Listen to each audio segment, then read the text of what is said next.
investissement chilien, on a presque fait 5 ans après celui de l'Argentine, entre 4 et 5 ans après celui de l'Argentine.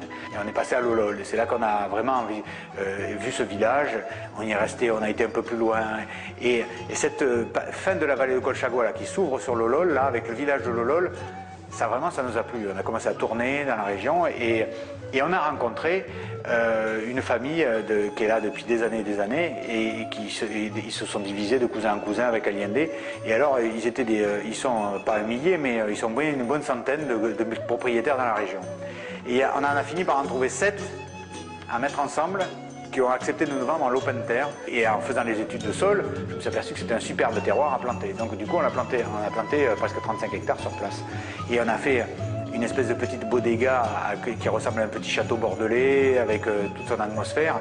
Et tout ça en pied de mont, avec donc tout ça inscrit dans le pied de la montagne avec une vista énorme, une vue impressionnante, qui fait qu'on a créé un lieu magnifique et qui en plus de ça a produit des raisins exceptionnels. Depuis qu'on on a encore des vignes qui sont jeunes, mais on produit des raisins qu'on n'imaginait pas avoir.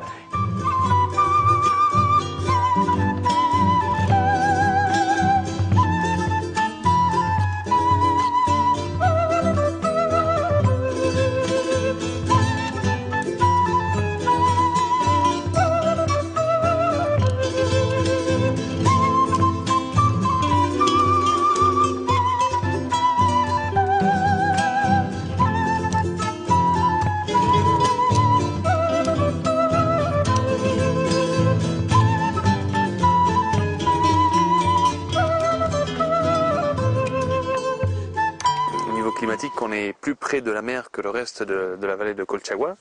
On est à 30 km de la mer et surtout il n'y a pas de frontière géographique. Donc l'air de la mer rentre sans problème jusqu'ici. D'ailleurs c'est la brise qu'on sent en ce moment là qui arrive et qui commence à partir de 2h, 1h de l'après-midi et qui n'arrête pas jusqu'à la fin de soirée.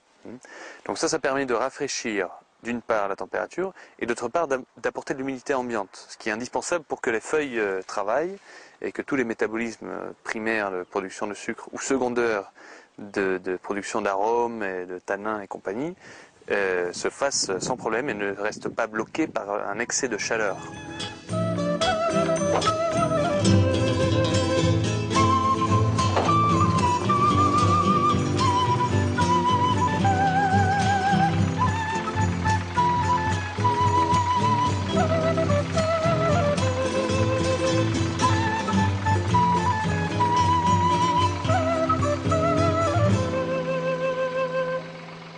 Les frères Jacques et François se sont implantés ici en découvrant un peu non seulement la beauté du site, mais aussi le facteur climatique et géologique, donc vraiment qui se combinait très bien.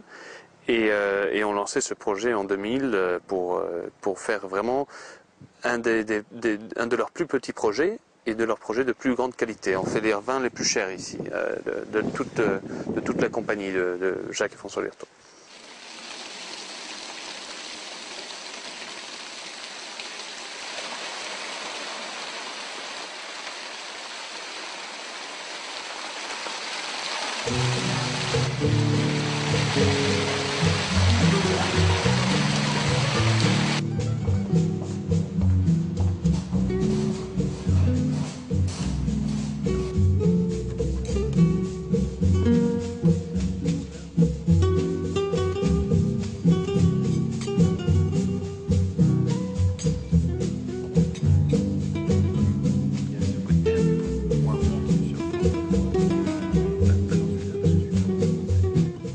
Nous soutirons directement en demi-muit. Ce sont ces fûts que vous voyez derrière moi qui sont de 600 litres, une mesure bourguignonne qui s'appelle le demi-muit et qui ont la particularité d'être très différents des 225 litres en termes de relation de surface, de contact avec le volume de la barrique. On a moins de surface de contact sur le bois, sur les 600 litres que sur les 225 litres. Cela nous oblige à faire un élevage plus long, de 18 mois, mais qui au niveau de l'harmonisation du bois, ce qu'on appelle quand le bois se fond dans le vin, et qui va très très bien avec le Carmenère, qui est un cépage qui n'a pas une masse tannique très importante.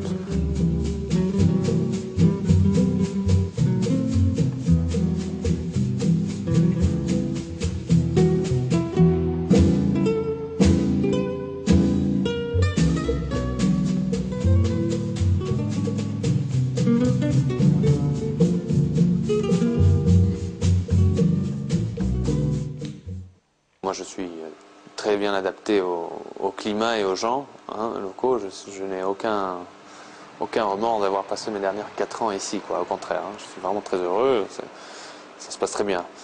Et en niveau entreprise, non, au contraire, on a énormément de flexibilité au niveau légal. On peut produire, on va dire, un peu ce qu'on veut, comme on veut, où on veut. Donc ça nous laisse une marge de travail au niveau technique fantastique. Et c'est ce qui fait un peu la force des pays du Nouveau Monde, comme le Chili, en termes de production de vin.